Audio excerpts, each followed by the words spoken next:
दुनियादारी के जितने काम, जितनी कार्रवाई होती है सब बताई जाती हैं, आप उसको करके देखना चाहते हो।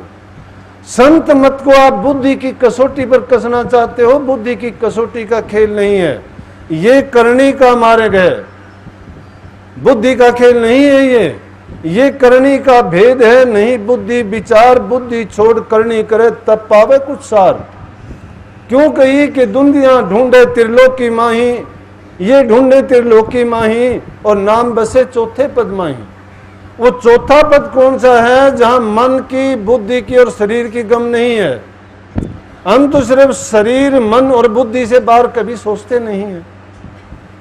हम तो हाथ से लेके मुंह तक सीमित रहते हैं कि अच्छा खाना मिल जाए, अच्छा पहनने के लिए मिल जाए, शरीर को आराम करने के लिए संसार के पदार्थ मिल जाए, सब कुछ है। जितने संसारी पदार्थ, जितने भोग पदार्थ आपको मिलते जाते हैं, उतने ही आप, या हम कहो या वो लोग कहो जिनको पदार्थों से विभूषित किया मालिक ने किया, या अपने कर्म के अनुसार उसने जो पाया, अगर वो अपने आप को भाग्यशाली समझता है तो ये उसका दुर्भाग्य होगा। क्यों होगा? कि सुत दारा और लक्ष्मी पापी घर भी हो, संत समागम हरि कथा तुलसी दुर्लभ दो। ये तो पापियों के पास भी हो जाता है। पापियों के पास धन हो जाएगा, संतान हो जाएंगी, पुत्र हो जाएंगे, महल मकान अटारी हो जाएंगी और संसार के दूसरे भोग्य पदार्थों के ढेर लगे मिलेंगे। लेकिन संतों का समागम जिस घर में नहीं है और सत्संग जिस घर में नहीं है, प्रभु का, मालिक का भजन नहीं किया जाता है, वो जीवित मसान है। वो शमशान के समान है, बसो बेशक बसेपा कुछ नहीं है।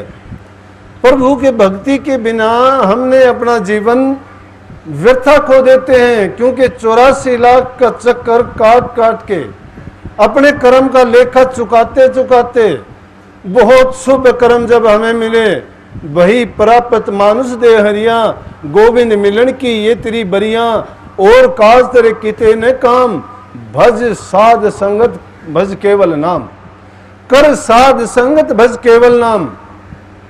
अरे हमारे काम आने वाली तो चीज ये है कि साध का संग, उसके लिए हमें जब छोड़ना कुछ भी नहीं है, अपने घर में रहते हुए, अपनी मर्यादाओं का पालन करते हुए, अपने हक हलाल की कमाई करके ईमानदारी का जीवन जीते हुए एक ही काम करने के लिए कहा गया, उसको कठिन मानते हो कि हमने सब काम अपनाए लेकिन प्रभु की भक्ति छोड़ दी, हमने ये गलत किया। जहां तुम 10 काम और करते हो, उस 10 काम की सूची में जो सबसे पहला काम होना चाहिए, उसको कहीं दर्जा भी नहीं है, उसको सबसे पहले लेना चाहिए। अगर तुम उस नाम को आगे लेके चलते हो और अगर उसकी भक्ति करते हो, कमाई करते हो नाम की, तो ना अपने कर्म काटना तो कुछ भी नहीं है। आप इसकी तरफ दृष्टि करोगे, जिसको अपनी जबान से वचन दे दोगे या जिसके बारे में आप संकल्प उठा दोगे, वो भी धन्य हो जाएगा। इसीलिए तो संतों, महात्माओं और फकीरों के पास दुनियादारों की लाइन लगी रहती है। वो लाइन क्यों लगती है? वो जाके कहते हैं, गिड़गिड़ाते हैं कि मेरा ये काम हो जाए, मुझे आशीर्वाद दो, ये हो जाए। अरे संत कहते हैं, भाई वो खजाना तेरे पास है, वो तेरे अंदर में है, लेकिन तू बाहर झांकता फिरता है, भटका हुआ है, अंदर की तरफ कभी ख्याल नहीं करता। जिस खजाने को तू पाके, भीखा साहब कहते हैं, भीखन भूखा को नहीं, सबके पल्ले लाल, गांठ खोल परख्या नहीं, इस विध भया कंगाल। क्यों? खजाना सबके पास है, कोई उससे खाली नहीं है। लेकिन खाली होने का कारण क्या हुआ? कारण तो यह है कि कांधे छोरा नगर ढिंडोरा, कंधे पर लड़के को बिठा के भूला हुआ है, कहां है? लेकिन उस हीरा सा जन्म जो पाया, क्यों कह दिया हीरा सा जन्म? मुझे याद आगे बात कहूंगा कि समझने के लिए बहुत अच्छी बात भी है, बुरा ना मानना, ये मैं किसी व्यक्ति विशेष के लिए नहीं कहता। जिस इंसान का जो कर्म होता है, उसके निमित्त होता है, वो करता है। क्योंकि हमारे समाज में अनेक जातियां, अनेक संप्रदाय, अनेक धर्म जो बने, वो उनकी मान्यताओं के कारण हो गए। नानक साहब पैदा हुए, सिख धर्म चल गया। महात्मा बुद्ध आए, बुद्ध धर्म चल गया। जैनी संत आए, जैन धर्म चला। राधा स्वामी मत में स्वामी जी आए, राधा स्वामी मत चल गया। इसी प्रकार से अनेक धर्म संप्रदाय, ईसा मसीह आए, ईसाई धर्म चल गया। तो जो जो आते गए ये धर्म पहले नहीं थे उनसे पहले, लेकिन जो जो वो होते गए चीज एक ही है, उसी मालिक को भजने के लिए, उसी को प्राप्त करने के लिए और संसार के दुखों से छूटने के ही मार्ग बताए हैं सभी ने। और सब ने यही कहा कि जिस संसार को अपना मानते हो वो आपका नहीं है। अगर आपको किसी को गर्व है संतान का हो, बड़े परिवार का हो, रूप हुसन का हो, ताकत का हो, बड़े खानदान का हो, ये सारी की सारी चीज नासवान है और नास्तिक हैं। सब की सब जुदा होने वाली हैं। यहाँ कोई किसी का नहीं है, कोई कुटुंब नहीं, कोई परिवार नहीं। ये तो हम एक भानुमती का कुनबा जुड़ा हुआ है। अपने अपने कर्म के कर्जदार बन के हम किसी से लेते हैं, किसी से देते हैं और इस नाटकशाला में अपना अपना पार्ट अदा करके संसार से जुदा हो जाते हैं। किसी के लिए हम खपते हैं, मरते हैं, बेटे पोतों के लिए ये कर दूं, भाइयों के लिए ये कर दूं, परिवार के लिए कर दूं, नातेदारों के लिए कर दूं। अरे अपने जीवन में तो तुमने अंधेरा कर लिया। दूसरों के लिए करते हो, दूसरों के लिए अपना मुंह काला करते हो, उनको करने के लिए तुम धोखा करते हो, चोरी करते हो, छल करते हो, कपट करते हो, लोभ करते हो, अहंकार करते हो। और वो जब करते हो तो ये काल के रास्ते हैं, दुख के रास्ते हैं, ये यम के रास्ते हैं, नरकों के दुख भोगने के रास्ते हैं। ये जीव बेचारा दुखी आया था, रोता हुआ आता है संसार में। ये जीव जब गर्भ से बाहर आता है, बाहर आते ही सबसे पहले इसकी आवाज रोने की आती है। कभी कोई हंसता हुआ पैदा होया हो तो बताओ, एक भी बच्चा हंसता हुआ पैदा नहीं। अगर कोई हंसता हुआ पैदा हो जाए तो उसको अपशगुन मानते हैं, बात बनाएंगे लोग, कहेंगे ले। बिल्कुल उलट बात होगी कि उसके घर में बच्चा हुआ और बच्चा पैदा हुआ होते ही हंसा वो। अरे किसी के दांत निकले हुए हो जाए बच्चे के जन्म से पहले, उसको बुरा मानते कि इसके तो दांत निकले हुए थे। अगर कोई शरीर में एक्स्ट्रा ऑर्डिनरी कोई ग्रोथ मिल जाए कि थोड़ा बहुत उसके पीछे मिल जाए तो पूछ होके कि हनुमान पैदा हो गया। अगर शरीर पे बाल पैदा हो तो रीछ पैदा हो गया। अगर उसका मुंह आड़ा टेढ़ा कोई हो गया और हो गया तो कह दे कि इससे तो बछड़ा हो गया, बंदर हो गया, ये हो गया। कुदरत का खेल है। अपने कर्म के अनुसार ये जीव गंदी मंदी योनि जून धर के बेचारा अपना कर्म भोगने के लिए आता है। लेकिन करते क्या है, फिर भी ये जीव चेतता नहीं है। दूसरों को देख के ये सोचता है कि तू सिर्फ इस संसार के पदार्थों के जो भोग्य पदार्थ है तेरे लिए है। हम दूसरे की बुराई को देख के बुराई करने लग जाते हैं। अगर किसी बुरे आदमी को कोई फिलहाल सजा नहीं मिलती तो उसकी नकल करते हैं और सोच लेते हैं जब उसका बुरा करने से कुछ नहीं बिगड़ा तो तेरा क्या होगा। अरे ये नहीं है कि तुम इस बात को क्यों देखते हो। तुम इस बात को देखो कि जो इतना लंबा चौड़ा जिसने ये कारोबार चलाया है वो सबकी देखता है।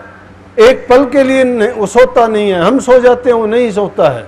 हम भूल जाते हैं, वो नहीं भूलता है।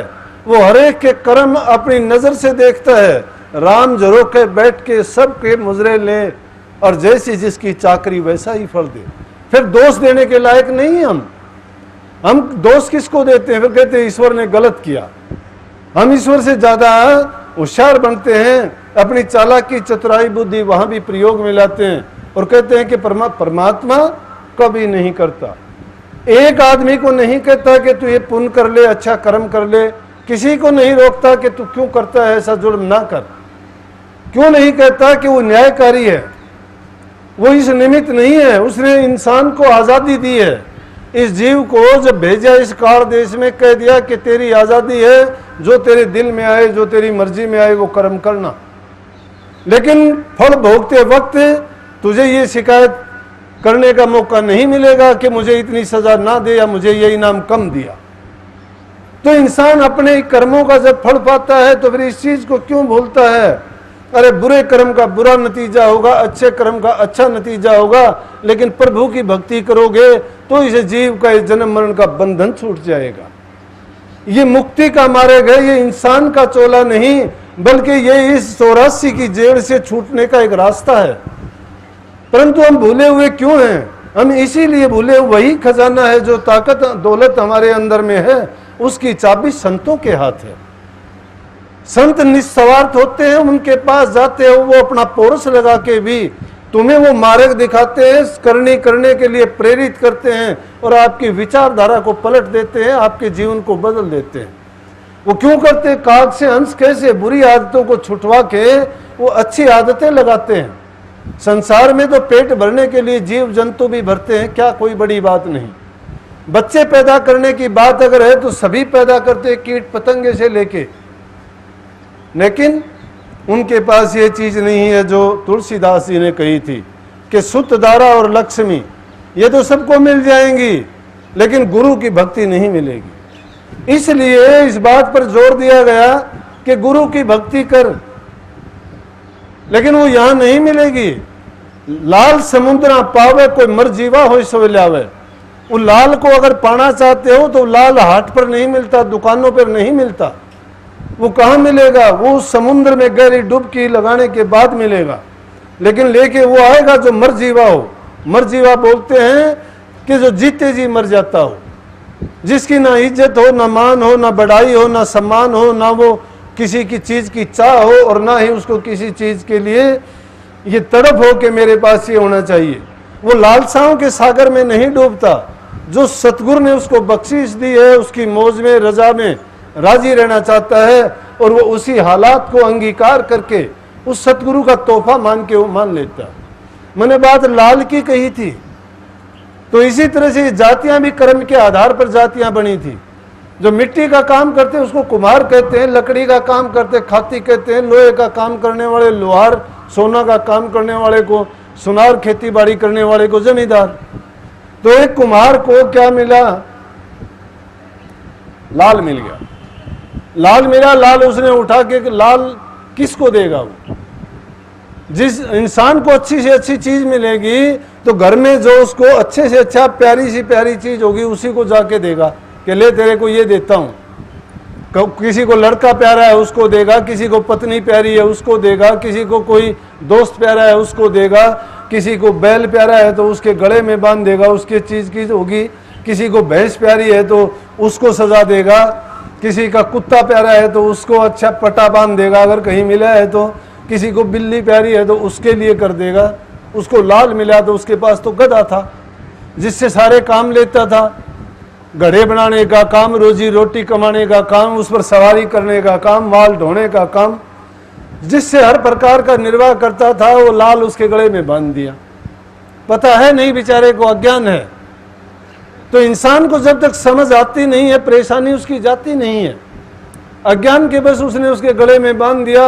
खुश है उसको देख के कि भाई लाल है, लाल में रोशनी होती है, लाल रंग होता है। देखा मैंने भी नहीं है लेकिन सुनी है, देखा नहीं है कैसा होता है, लेकिन सुनी थी के बाद एक कहीं और भी सुना था कि लाल लाल देखा था वही रोशनी वही गात में, कि लाल जो है ऐसी चीज है कि 9 करोड़ उसकी कीमत होती है। और सदा से यही सुनते आए हैं कि जब भी 9 करोड़ थी तो अब भी पता नहीं अब तो कितने करोड़ होगी उसकी, लेकिन देखा नहीं। वो लाल कहते हैं मणके जैसा होता है और उसका ये है, कोई उसको मणि भी कह देता है कि पानी में रखोगे तो पानी रास्ता दे देगा। वो कोई कुछ कह देता है, कोई कुछ, लेकिन सुनी सुनाई बात है, लेकिन हम अपना मतलब निकाल लेंगे। वो चाहे कैसा भी हो, उससे हमें क्या तात्पर्य है। देखने में सुंदर था, बड़ी बढ़िया चीज थी, उसने गधे के गले में बांध दिया, उसको लेके जाता है, बड़े इत्मीनान से चलता है कि सुंदर लगता है गले में, कि एक रस्सी